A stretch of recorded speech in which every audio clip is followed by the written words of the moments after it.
आपकी जन अदालत न्यूज की सबसे बड़ी खबर उत्तर प्रदेश की करल विधानसभा से, जहां पर पूर्व मुख्यमंत्री अखिलेश यादव के सामने चुनाव मैदान में है भारत सरकार के केंद्रीय मंत्री प्रोफेसर एसपी सिंह बघेल।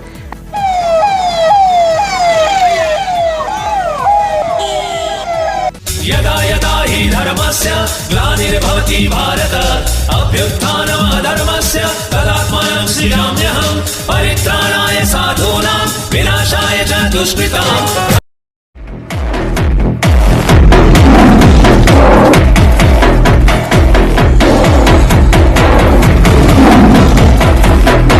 जन अदालत न्यूज पर लगातार करल विधानसभा से सीधा कवरेज, जहां पर पूर्व मुख्यमंत्री अखिलेश यादव के सामने भारत सरकार के केंद्रीय राज्य मंत्री प्रोफेसर एसपी सिंह बघेल चुनाव मैदान में डटे हुए हैं और उनके साथ बुंदेलखंड झांसी से पहुंचे हैं पूर्व जिला पंचायत अध्यक्ष राकेश पाल ने कमान संभाली है।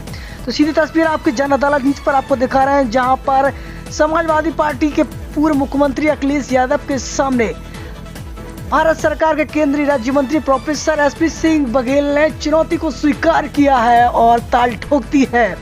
आइए सुनते हैं समाजवादी पार्टी के राष्ट्रीय अध्यक्ष अखिलेश यादव को लेकर प्रोफेसर एसपी सिंह बघेल का ऐलानी जंग क्या कहता है। और किसको चुनाव कराती है। तो अखिलेश यादव, टिकट की पावर तुम्हारे हाथ में है जो तुमने अपने पिताजी से छीनी है कि महान जनता बताएगी कि किसको चुनाव जिताती है और किसको चुनाव कराती है। तो अखिलेश यादव, टिकट की पावर तुम्हारे हाथ में है जो तुमने अपने पिताजी से छीनी है। तो टिकट तुम्हारे हाथ में है और जीत का सर्टिफिकेट ये जमीन पर बैठे हुए बच्चों के पास है। इसलिए मैं ये जीत का सर्टिफिकेट। तीसरी बात, उन्होंने कहा था कार्यकर्ता चुनाव लड़ेंगे। मुझे बहुत अच्छी तरह याद है, क्या आपने नहीं पढ़ा था कि 1 तारीख के अखबार में कार्यकर्ता लड़ेंगे, और मैंने कहा था घर के 500 लोगों को वोट मंगवाने के लिए मजबूर कर दूंगा। तो डिम्पल यादव पल्लू से पैर छूती घूम रही है, धर्मेंद्र यादव वोट मांग रहे हैं, राम गोपाल यहाँ पर स्थायी रूप से आ गए हैं, अक्षय यादव जो फिरोजाबाद से हार के हैं वो भी यहाँ वोट मांग रहे हैं, और तेज प्रताप सिंह तुम्हारा पुराना एमपी तो भैंसिया पुकतिया चिड़िया के भी पैर छूते हुए घूम रहा है। तो ये कार्यकर्ताओं को नहीं, मैंने 5 स्टार प्रचारकों को आपने उनको यहाँ पर घेरने का काम किया है। तीसरी बात उन्होंने कही थी, चौथी बात की है मेरा किला है। किला डेमोक्रेसी में नहीं होता है। रानी के पेट से पैदा होने वाले आजादी के पहले के राजा कह सकते हैं कि ये गढ़ हमारा है। जमहूरियत में अगर कोई अपना गढ़ कहता है तो करेल की महान जनता का अपमान करता है। मेरी नाकों ने गिरते हुए गढ़ों को देखने का मंजर देखा है, और यहाँ पर फिरोजाबाद के लोग बैठे हैं। आपको बधाई देना चाहूंगा कि श्रीमती डिम्पल यादव 4 साड़ी लेकर के फिरोजाबाद में चुनाव लड़ने आई थी कि 4 मीटिंग करेंगे, गढ़ में जीत जाएंगे। मैंने और राजगोपाल ने ऐसा घेरा कि फिरोजाबाद की जनता ने हराया, फिरोजाबाद का गढ़ गिरा। मैं 52-57 के नहीं दे रहा हूँ। उसके बाद अक्षय यादव इस गढ़ को जीतने के लिए आए। अब मेरे हाथ से नहीं हारना था, उनको डॉक्टर चंद्रसेन यादव के हाथों ही हारना था। तो फिरोजाबाद की महान जनता ने दोबारा अक्षय यादव को हराया और दोबारा किला दिलाया। ये मैं आपकी हीन भावना निकालने के लिए भाषण दे रहा हूँ। तीसरा, फिर डिम्पल यादव कन्नौज जाती है सोच के कि उनके पति वहां से एमपी रहते हैं। जब वो मुख्यमंत्री बनकर इस्तीफा देते हैं तो डिम्पल यादव, डेमोक्रेसी की सबसे बड़ी गुंडागर्दी मैंने 2 देखी है। एक, इंदिरा गांधी ने 25 जून 1975 को आपातकाल लगाया। दूसरी गुंडागर्दी है कि डिम्पल यादव कन्नौज से निर्रोध हो जाती है। ये सेफे की गुंडागर्दी की पराकाष्ठा। आपका गांव कभी निर्रोध प्रदान नहीं कर पाया, लेकिन वो निर्रोध हो गई। दूसरी, वोट की चोट की असर को देखो, डेमोक्रेसी की खूबसूरती देखो कि जो कन्नौज से वो निर्रोध होती है वही कन्नौज से 2019 में चुनाव आती है और कन्नौज का किला जीतता है। वो धर्मेंद्र यादव बदायूं के किले में जाता है और संघमित्रा मौर्य मेरी भतीजी से चुनाव हार के आता है। ये तीसरा किला गिरा। अब करगिल की बारी है। तो ये किले गिरे। पुराने लोगों को याद होगा कि वोट की चोट को प्रधानमंत्री इंदिरा गांधी नहीं झेल पाई थी और देश की सबसे गरीब जनता रायबरेली ने प्रधानमंत्री इंदिरा गांधी को हराया, उनके बेटे संजय को भी हराया। पता नहीं क्यों मैं 77 में चला जाता हूँ। 2019 की बात करते हैं कि हम जैसे छोटे घरों, छोटी जातियों में पैदा होने वाले व्यक्ति तो आगरा से एमपी हो जाते हैं और पप्पू अमेठी से चुनाव हारते हैं। तो अमेठी का किला भी कांग्रेसियों का केवल उस आदमी की लफाजी की वजह से मुझे देना पड़ रहा है।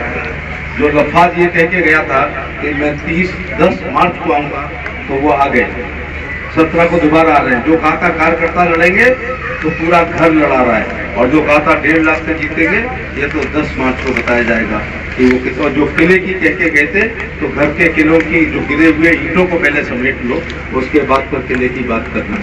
तो साथियों, वो 40% की बात बहुत करते हैं कि उनके समाज के लोग 40% हैं। तो मास्टर ने ये नहीं बताया था कि 60% ज़्यादा होते हैं, 40% कम होते हैं। उनके लोग पोलिंग ज़्यादा करते हैं, तो हमारे लोग कम करते हैं। लेकिन इस बार हमारे लोगों ने तय कर रखा है कि इस बार वोट कामयाब होगा। वोट कामयाब होगा तो वोट डाला जाएगा। मैं तो यहाँ तक देख रहा हूँ कि जो बहुएं मायके हैं, उनको इस बार करहल में बुलाया जा रहा है। हमारे लोग जो लड़के नोट को किया जा रहा है कि ऐसा मौका दोबारा फिर नहीं मिलेगा। का एहसास कराने के लिए आया हूँ कि 403 सीटें हैं इस देश में। 10, 20, 100 VIP नेता हैं, लेकिन जितना VIP वोटर करहल का है, उतना VIP वोटर और किसी विधानसभा को नहीं है।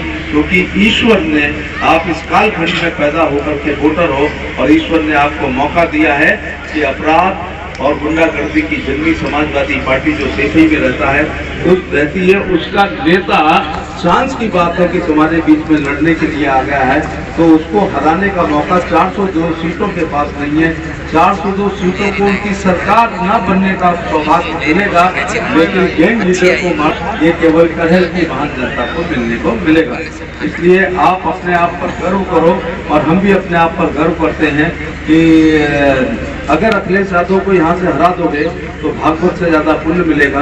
अगर वो हारते हैं तो उत्तर प्रदेश की बेटियां सुरक्षित हो जाती हैं, और तुम्हारे गांव की भैंसियां भी सुरक्षित हो जाती हैं।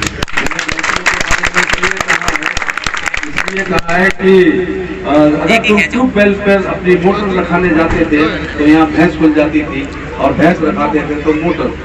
बोला लोकपाल सिंह जी बदरिया जी, हुआ या नहीं हुआ? ये हुआ तो हम कोई भाषण देंगे जो यहाँ आपने छेड़ा है।